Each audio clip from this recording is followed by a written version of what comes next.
السلام عليكم ورحمة الله وبركاته. ازيكم حبايبي؟ عاملين ايه؟ يا رب تكونوا دايما بخير. وحشتوني وحشتوني وحشتوني من اخر فيديو. النهارده يا جماعة جايين كده بحبة توت بقى يا جماعة، كده يستاهل كده كل اخواتي وكل حبايبي احلى توت يا جماعة. طبعا احنا في موسم التوت. تعالوا بقى قبل ما نبتدي لازم كده نصلي على الرسول. اللهم صل وسلم وبارك عليك يا حبيبي يا رسول الله. وهقول لكم النهارده يا جماعة فوائد التوت.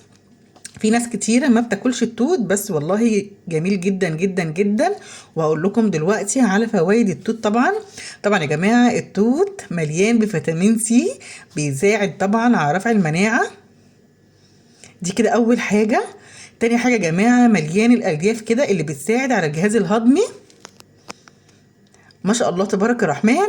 طبعا هو حاجة بسيطة بس احنا بنستهون بيها والله، بس هو حاجة يعني كويسة وبتساعدنا طبعا. بتساعد على الشبع. لو انت طبعا عامله نظام تخسيس، يعني لو بتخسي عامله نظام كده تخسيس، هتاكلي منه شويه الصبح وشويه العصر وشويه بالليل، هيدوكي كده بحاسه ان انت حاسه ان انت شبعانه على طول. ما شاء الله. طبعا انا بوري لكم كده ان في توت احمر وفي توت اسود. طبعا في توت ابيض بس ما جبناهوش بصراحه، احنا ما جبناش النهارده غير التوت اللي انتوا شايفينه دوت. وكمان يا جماعه في اللي هو المنجنيز مفيد للعظم وبيساعد الانيميا. ما شاء الله تبارك الرحمن.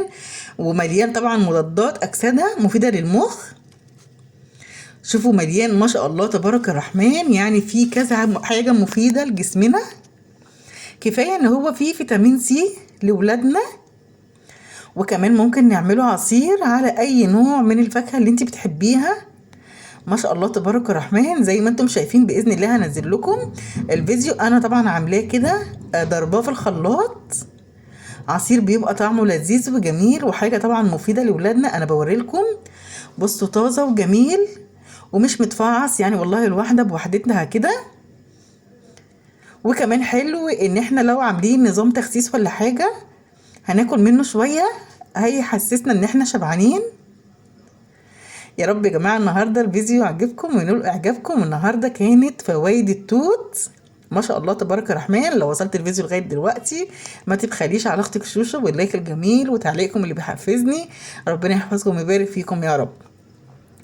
واكتبوا لي في الكومنتات مين بياكل التوت ومين ما بياكلوش، لان مش كل الناس بصراحه بتاكله. بس بصراحه انا عايزه اقول لكم انا من عشاق التوت، واحلى عيله واحلى اخوات. ربنا يحفظكم ويبارك فيكم يا رب. وانتوا زورين في الجديد باذن الله، وما تنسوناش في دعواتكم الحلوه الجميله. احلى اخوات واحلى عيله. السلام عليكم يا حبايبي.